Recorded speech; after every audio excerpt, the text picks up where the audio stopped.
Hello, bienvenue dans le podcast La Mélodité, j'espère que vous allez bien, j'espère que votre semaine se passe bien et si ça ne va pas, vous connaissez la chanson, il y a des jours avec et il y a des jours sans, vous allez vous en sortir, ok?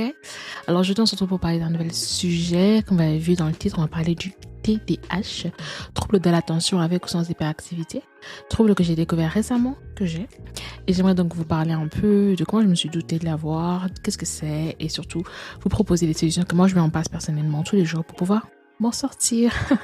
Parce que ceux qui l'ont savent que c'est dur. Et si vous ne l'avez pas et si vous soupçonnez une personne de votre entourage de l'avoir, restez jusqu'au bout et en écoutant les caractéristiques, je pense que vous pourrez aider cette personne à justement aller se faire diagnostiquer.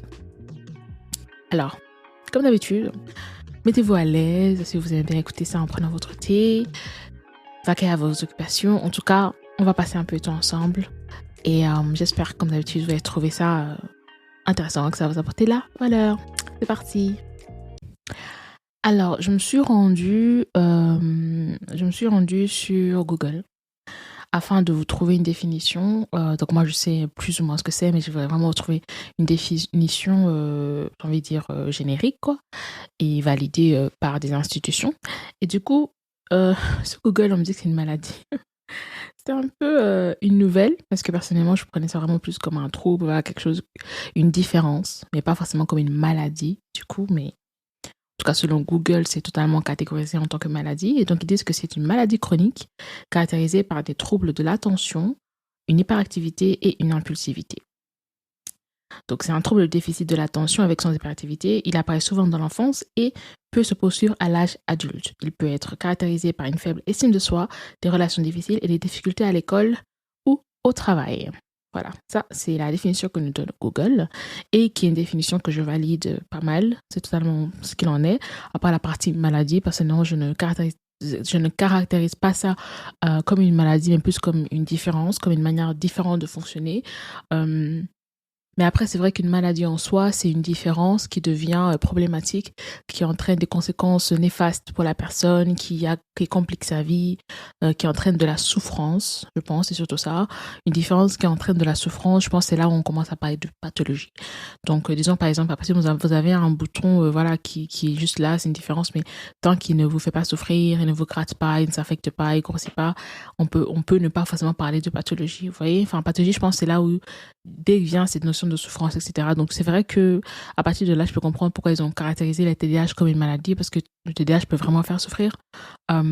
Parce que ne pas se comprendre, en fait, ne pas comprendre pourquoi on n'arrive pas à faire certaines choses, pourquoi on se comporte différemment des autres, pourquoi on pense différemment des autres, pourquoi on fait les choses très différemment des autres, peut entraîner une souffrance parce qu'en fait, ça va diminuer la qualité de vie de la personne. Et je peux comprendre que voilà, la souffrance entraînée peut être une raison de caractériser le TDAH comme une maladie.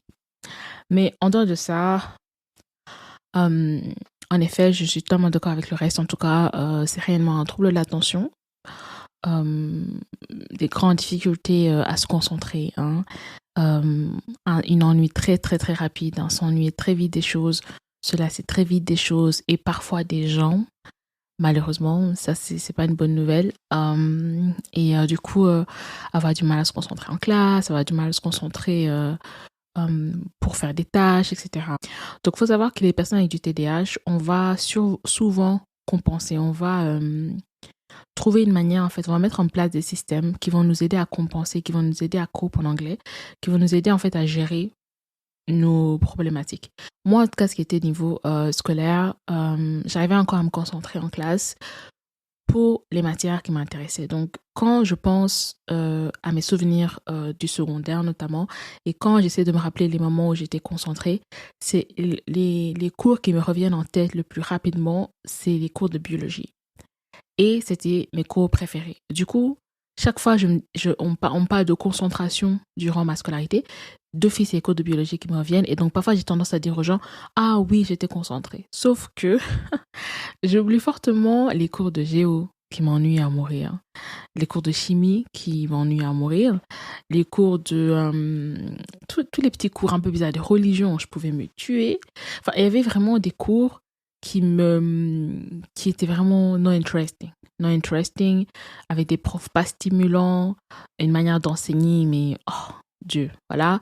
Mais du coup, eux, j'étais totalement distraite. Je me rappelle quand j'étais en primaire, j'ai apporté des livres en fait. J'ai apporté des livres avec moi en classe pour pouvoir lire entre différents exercices par exemple. Et je me rappelle très bien d'un moment qui m'a énervée d'ailleurs, hein. On était en train de faire un cours de maths. On était en train de faire des maths et du coup, le professeur nous avait donné des exercices à faire. Et moi, j'avais apporté mon livre que je voulais lire. C'était ça mon... Parce que quand tu as TDAH, tu as besoin de stimuli. Tu as des choses qui vont... voilà. Nous, la motivation fonctionne par intérêt et par appréciation. Du coup, moi, la chose qui me motivait, c'était mon livre. C'est ça que j'aimais. Et je me rappelle que le prof, en fait, du coup, il nous avait donné des exercices. Et j'ai vite fait mes exercices pour pouvoir lire. Et je pense que si on était dans une éducation TDAH friendly, il m'aurait laissé en fait créer mon système à moi et parce qu'à la fin de la journée, je faisais ce qu'il attendait de moi. En fait, c'est juste que moi, j'avais besoin d'avoir ces pauses, de me dire, ok, je fais vite ça, je fais vite un truc qui me sans plus, mais à la fin, je reste ce que je veux. Et comme c'était pas le cas, comme on n'est pas dans une éducation TDAH friendly, lorsqu'il m'a vu lire mon livre, ça l'a énervé. Et il a voulu une forme de me mettre dans une case, en fait. Et à me forcer à comme m'adapter au rythme des autres, à la manière de fonctionner des autres, au lieu de me laisser aller à mon propre rythme ou de me laisser fonctionner comme je fonctionne. Et je pense que par la suite, je crois que c'était la première fois. C'est la première fois que j'ai compris que il y avait une manière bien précise de faire les choses et que c'était ça qui était attendu de nous et que dès qu'on sortait du cadre, il allait s'en suivre une punition, des réprobations, voilà. Et du coup, je pense que c'est de là où j'ai commencé à me dire, ok, il faut que je trouve un moyen de toujours compenser, de toujours trouver un moyen qui me fait moi fonctionner sans que ça se voit. Et c'est là où j'ai commencé, je pense, à totalement... Et je pense que ce qui arrive à beaucoup d'adultes et beaucoup de jeunes, c'est là, en fait, où tu commences à totalement partir dans ta tête parce que là, personne ne peut le voir. Alors que quand j'essaie de me distraire avec un livre physique, là, le professeur pouvait le voir. Mais plus tard, avec le même professeur et avec la même matière, là, c'est mon cerveau qui partait. Mais il ne pouvait pas le voir. Mais moi, je le savais que je n'étais plus là. Vous voyez et du coup, les adultes voilà, finissent avec beaucoup de rêveries, des personnes qui sont toujours, j'ai envie de dire, dans les nuages, mais au-delà d'une notion au-delà d'une notion de dissociation, il s'agit là vraiment de s'occuper en fait, parce qu'on est déjà ennuyé parce qu'il y a en face de nous, ce qui est en face de nous n'arrive pas à capter notre attention. On a un problème en fait à se concentrer, on a un problème à donner de l'attention à une chose pendant longtemps et surtout ces choses ne nous intéressent pas. Donc, je suis également partie un peu voir les caractéristiques qui peuvent se retrouver donc dans du TDAH. Et là, comme je vous ai dit, ils ont mis trois types en fait de symptômes, des symptômes comportementaux, des symptômes cognitifs et des symptômes d'humeur. Et dans les symptômes du coup cognitifs, il y a la capacité d'attention limitée. C'est exactement ce dont je vous parle. C'est que on a vraiment, tu sens que ta capacité à te concentrer est très limitée. C'est comme si tu en avais une quantité limitée par jour et à un moment donné, il faut bien choisir sur quoi tu te concentres parce qu'au bout d'un moment, tu en peux plus quoi. Tu dois faire un tel effort pour te concentrer qu'au bout d'un moment, you're tired. Faut que j'aille parler anglais. Au bout d'un moment, tu es fatigué. Je fais juste une petite pause. Si ce que vous entendez vous plaît, si ce que vous entendez vous trouvez que c'est utile et que ça peut aider d'autres personnes, n'hésitez pas à leur envoyer cet épisode. C'est ce genre de choses, le fait de partager organiquement, etc., qui vont aider ma page à grandir, qui vont aider à ce que voilà, mon message, si vous considérez qu'il est utile, en tout cas, puisse atteindre un maximum de personnes et qu'il puisse aider un maximum de personnes parce qu'en soi, c'est ce que je veux et je fais tout ça pour ça. Pour vous apporter de la valeur, comme j'aime dire. Mais donc, pour continuer un peu dans la définition, donc on a dit trouble de l'attention, hyperactivité et impulsivité. Alors, en ce qui concerne l'hyperactivité, il faut savoir déjà qu'il y a 3 types de TDAH. Il y a des TDAH avec hyperactivité prédominant, TDAH avec trouble de l'attention prédominant et TDAH avec les deux. Moi, personnellement, je pense que je suis plus du type 2. Du coup, TDAH, trouble de l'attention prédominant. Je pense que c'est dû totalement à mon éducation et ça arrive très souvent avec les filles. Et c'est pour ça que les filles sont peu diagnostiquées quand elles sont jeunes. C'est parce qu'en fait, dans la société, c'est mal vu pour une femme, pour une jeune fille, même pour une petite fille, de courir dans tous les sens, de faire du bruit, d'être agitée, etc. Du coup, et moi, dans mon éducation que j'ai reçue, c'était vraiment une éducation assez stricte, une éducation de, voilà, tu te tiens calme, tranquille. J'ai dû, en étant très jeune, déjà devoir m'asseoir pendant longtemps, etc. Et je pense que dès là, j'ai développé une capacité à vivre dans ma tête, mais à un level, une capacité à faire tellement de choses dans ma tête sans que personne se doute de rien. Et pour moi, en fait, c'était tellement normal. J'avais jamais compris que c'était pas normal, en fait. Et que c'était justement une manière pour moi juste de réussir, parfois, à faire des choses ennuyeuses. C'est en faisant des choses que je trouve intéressantes en même temps. Du coup, beaucoup de gens avec le TDAH se retrouvent souvent à faire plusieurs choses en même temps, en fait, parce que une des manières qu'on trouve, en fait, encore une fois, de compenser, c'est pas le mot compenser qu'on utilise la plupart du temps. Il y a un autre mot, malheureusement, il m'échappe. Donc, je sais pas s'il va me venir, mais il y a un autre mot qu'on utilise que celui-là. Mais en tout cas, beaucoup de jeunes adultes, en fait, ils vont se retrouver à être des personnes dans le multitâche, en fait, parce qu'une manière que tu trouves de réussir à faire ce que tu ne veux pas, réussir à faire quelque chose qui ne t'intéresse pas et qui n'arrive pas à capter ton attention, c'est de faire en même temps quelque chose qui, au contraire, t'intéresse, quelque chose qui te stimule et qui capte ton attention. Parce qu'encore une fois, une des caractéristiques, en fait, qui intervient dans le TDAH, c'est un manque de dopamine au niveau de notre cortex préfrontal. Et ce manque de dopamine au niveau de notre cortex préfrontal, en fait, fait que nous, on a besoin d'un plus haut niveau de stimulation pour fonctionner que les autres.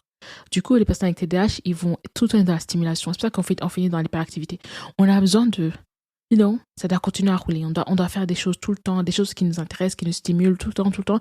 Sinon, on n'a pas assez de dopamine, en fait. On n'a pas assez de dopamine. Mais le problème avec ça, c'est que on est des personnes très sujets à la dépression parce que justement, à cause de cette relation qu'on a avec la dopamine, les gens maintenant commencent à découvrir que la dopamine, c'est pas bon. Les gens sont en train de tomber en dépression à cause des réseaux, justement à cause de cet accès qu'on a facile et malsain à la dopamine. Et dites-vous que les TDAH, on a un peu des gens, on peut facilement finir accro à ce genre d'activité parce que on a tout le temps besoin, en fait, de plus de dopamine que les autres.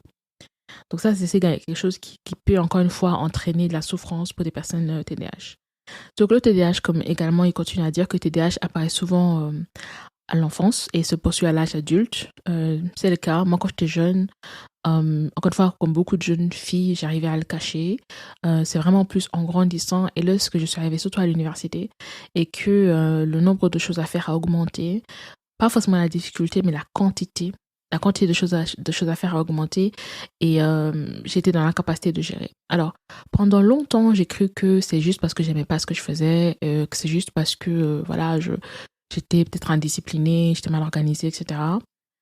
Et je pensais vraiment que juste c'est ma faute, quoi. Maybe c'est juste moi qui ai en tort, qui sait pas faire ci, qui sait pas faire ça. Et voilà, en fait, je me culpabilisais beaucoup, en fait, énormément, à me dire, mais pourquoi, enfin, les autres arrivent à faire un agenda, à s'y tenir, pourquoi j'y arrive pas? Mais c'était une telle souffrance, enfin, c'est tellement bizarre, c'était étrange, quoi. Et c'est quand j'ai découvert justement que j'avais TDAH que j'ai compris, j'ai dit, ah d'accord, ok, enfin, de filles, je suis mal organisée, etc. Je n'arrive pas à tenir un agenda, je n'arrive pas à tenir un calendrier, enfin un programme, mais c'est pas parce que je suis fainéante en fait, c'est pas parce que voilà, j'en suis incapable, c'est pas parce que je suis fainéante, c'est pas parce que je manque de, je sais pas moi, de volonté, ça aussi souvent. La personne avec TDAH, parfois les gens veulent réduire tout ça juste à la simple volonté. Mais non, en fait, c'est juste parce qu'il y a réellement quelque chose dans mon cerveau qui fonctionne différemment. J'ai réellement un manque de dopamine au niveau de mon cortex préfrontal qui rend difficile le fait que je puisse rester concentrée, le fait que je puisse, parce que la motivation est liée à la concentration. Pour être motivé pour quelque chose, il faut être capable de se concentrer sur cette chose assez longtemps. Et nous, en fait, on peut penser à faire une chose et la seconde question, on est déjà à une action, enfin à la prochaine action, on est déjà à une autre idée, à une autre pensée. Du coup, on reste pas assez longtemps sur quelque chose pour pouvoir passer à l'action. Et bref, quand j'ai compris tout ça, en fait, j'ai compris que tout n'était pas que ma faute. C'était pas juste parce que je suis fainéante, juste parce que je suis, je sais pas moi, moins que les autres. Mais c'est vraiment parce que, voilà, j'avais un trouble qui est même ici, comme j'ai pu le lire, considéré comme une maladie. Et que, voilà, c'est que voilà, il y avait une explication, quoi. En gros, il y avait une explication et que maintenant je comprends tout ça, je me dis, OK, now je peux m'organiser, essayer de trouver des solutions, essayer de trouver une manière de vivre avec tout ça. Donc voilà, je vous ai un peu fait le tour de la définition. J'espère que ça a pu vous aider à mieux comprendre ce que c'est. Donc voilà, c'est vraiment un trouble de l'attention et l'hyperactivité. Vous ai un peu parlé du coup de mon enfance, de comment je l'ai vécu également. Mais c'est vraiment un trouble qui fait que les adultes voilà, auront du mal à se concentrer, lié à l'hyperactivité également, donc beaucoup d'impulsivité également. En termes de caractéristiques, je peux juste un peu vous énumérer ça. Encore une fois, comme j'ai dit, s'il y a une personne autour de vous qui peut avoir ces caractéristiques, vous pourrez peut-être l'aider ou en tout cas l'aiguiller pour un possible diagnostic. Donc, comme je vous ai dit, il y a 3 types de symptômes. Il y a les symptômes comportementaux, cognitifs et le type d'humeur, ok? Donc, si vous me voyez baisser les yeux pour ceux qui me regardent sur YouTube, c'est parce que je suis en train de lire donc, les caractéristiques sur mon téléphone. Donc, au niveau des symptômes comportementaux, on a l'agressivité. Ça me fait rire. Ça me fait rire, ça. Ceux qui me connaissent savent. L'agressivité, l'excitabilité, ceux qui me connaissent savent. L'irritabilité, le gigotement, l'hyperactivité, l'impulsivité, le manque de retenue ou répétition persistante de mots ou d'actions. Au niveau du cognitif, donc c'est capacité d'attention limitée, difficulté à rester concentré, distraction, problème de concentration ou étourdi. Et au niveau de l'humeur, c'est de l'ennui et de l'excitation, de l'anxiété, de la colère et des sautes d'humeur. Voilà, c'est à peu près tout ça. Et vraiment, en ce qui concerne l'ennui, c'est réel. Hein. Franchement, oh, Dieu tout-puissant. C'est vraiment une chose, en fait, qui fait que j'avais du mal, en fait, à aller jusqu'au bout de mes projets pendant longtemps. J'avais du mal à comprendre la notion de persévérance. Quand je voyais les gens persévérer, j'avais vraiment du mal à comprendre comment ils faisaient. Parce que j'y arrivais pas, mais j'arrivais pas à expliquer aux gens que j'y arrivais pas. Parce que je disais aux gens, mais comment tu fais pour persévérer? Et la personne me disait, ben, tu persévères. Je disais, oui, mais non, mais how? Enfin, vous voyez, j'y arrivais pas. J'arrivais pas à persévérer. Et c'est quand j'ai compris justement la notion d'ennui avec le TDAH que j'ai été libérée. Parce que j'ai vraiment compris que on s'ennuie facilement. Ouais, on s'ennuie vite et malheureusement, on s'ennuie vite de tout. Des choses, des projets, des actions et malheureusement, des gens. Du coup, ça peut rendre nos relations humaines très compliquées parce que s'ennuyer des gens vite, c'est pas une bonne idée. Enfin, voilà. Ça peut rendre le fait de mener des projets à bien et jusqu'au bout très compliqué parce que tu vas t'ennuyer. Même une chose aujourd'hui qui, voilà, comme ils disent ici, en termes de symptômes au niveau de l'humeur, on a l'ennui et l'excitabilité.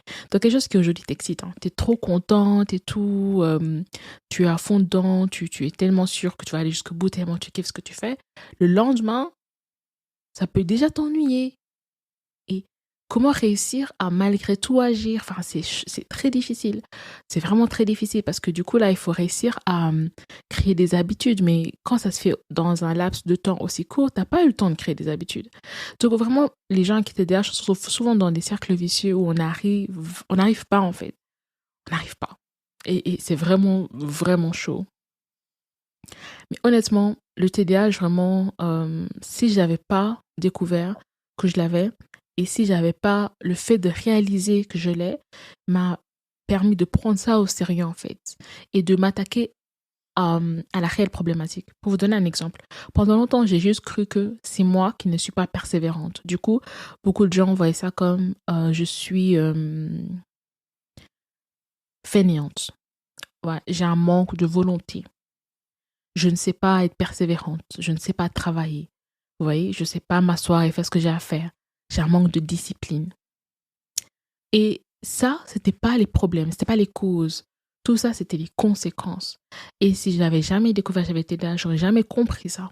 Et j'aurais passé toute ma vie à essayer de résoudre en fait des choses qui sont des conséquences. J'aurais passé toute ma vie à ne pas trouver le réel problème. Et si on prend juste une de ces problématiques, qui est par exemple, comme je vous ai dit, le manque de persévérance. Pendant longtemps, si je m'étais focus sur ça, j'aurais jamais pu régler ça. Mais maintenant, j'ai compris que c'est pas le manque de persévérance, c'est l'ennui. Maintenant, je peux comprendre, ok, comment ne pas créer de l'ennui chez moi? Quel système je peux mettre en place pour gérer justement cet ennui, Et maintenant j'y arrive en fait. J'ai réussi à créer un système qui fait que je sais que je m'ennuie de certaines choses. Et de ce fait, j'ai créé une forme de cycle. Je ne fonctionne pas en termes de mes projets par une ligne droite, comme beaucoup de gens le font, étape 1, étape 2, étape 3 du même projet, on finit le projet, on passe au projet 2, du tout. Je pense que les gens TDAH, c'est dur pour nous faire ça. Du coup, moi, j'ai plutôt projet 1, projet 2, projet 3 en même temps. Étape 1 du projet 1 est fait. Je sais que je vais m'ennuyer. Je passe directement à l'étape, je sais pas, peut-être que sur le projet 2, je suis à l'étape 3. Je passe à l'étape 3 du projet 2. Et du coup, je passe à l'étape 2 du projet 3. Et je reviens à l'étape 2 du projet 1. Et du coup, je fais un cercle, en fait. Mais en fait, comme ce sont les mêmes projets à chaque fois, j'avance, en fait, d'une manière spéciale, mais qui fonctionne pour moi. Et si j'avais jamais compris que j'avais le TDAH, j'aurais jamais en fait accepté cette manière de fonctionner, compris profondément pourquoi j'avais besoin de cette manière de fonctionner et que c'est ce qui fonctionnait pour moi. Donc, si j'avais vraiment pas su en fait pour le TDAH, je pense que ma vie n'aurait pas été la même. Et je pense vraiment que le TDAH avait le potentiel de détruire ma vie. Vraiment. Et c'est pour ça que j'aimerais faire une sensibilisation. Si vous pensez que vous l'avez, ça ne coûte rien en fait de faire un diagnostic. Testez en fait. Et vous serez fixé et vous verrez des changements dans votre vie et vous vous sentirez tellement plus en confiance, tellement plus en paix en fait pour pouvoir aller jusqu'au bout de vos projets, pour pouvoir enfin, quand vous avez décidé un jour vous vous réveillez, vous avez fait un programme, enfin vous allez pouvoir le respecter. Enfin, c'est tellement libérateur de se rendre compte qu'en fait, c'est pas forcément nous le problème. C'est quelque chose qui nous dépasse en fait en vérité et qui n'est pas de notre volonté. Et le fait aussi d'accepter ça, c'est une preuve de maturité, moi je trouve en tout cas. Donc voilà, je vous ferai une partie 2 certainement. Là c'était un peu en plus très freestyle, hein. Je suis même pas sûre que c'était très structuré, j'espère que ça avait un sens. Mais voilà, en tout cas, je vous ai donné une définition du TDAH, je vous ai donné les caractéristiques de ce TDAH, je vous ai parlé du coup, voilà, comment j'avais vécu certaines de ces caractéristiques dans mon enfance. Comme je l'ai dit, on trouvait une manière de compenser, en fait, de, de masquer. Je crois que c'est le mot que mon médecin avait utilisé. On masque, en fait. On trouve une manière de masquer le TDAH, par exemple, au lieu de, comme mon exemple, de prendre un livre physique que mon professeur peut voir et que c'est la preuve que je suis en train de me distraire, je vais plutôt le faire dans ma tête et du coup, personne ne saura. Et du coup, moi, je peux être en classe, mais je suis en train de penser à mes bouquins, je suis en train de penser à écrire des fanfictions sur tel personnage. Enfin, je suis loin, quoi.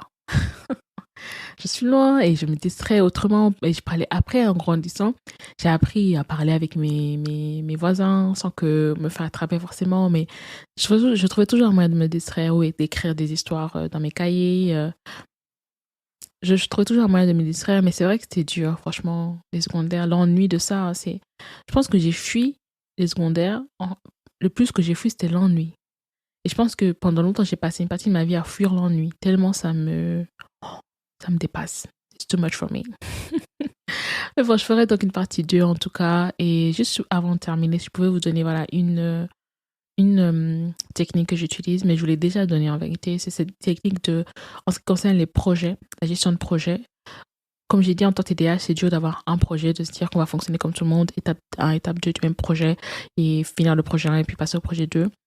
C'est vraiment dur de faire ça. Et du coup, moi, comme je vous l'ai dit, ce que j'essaie de faire, c'est d'en avoir plusieurs.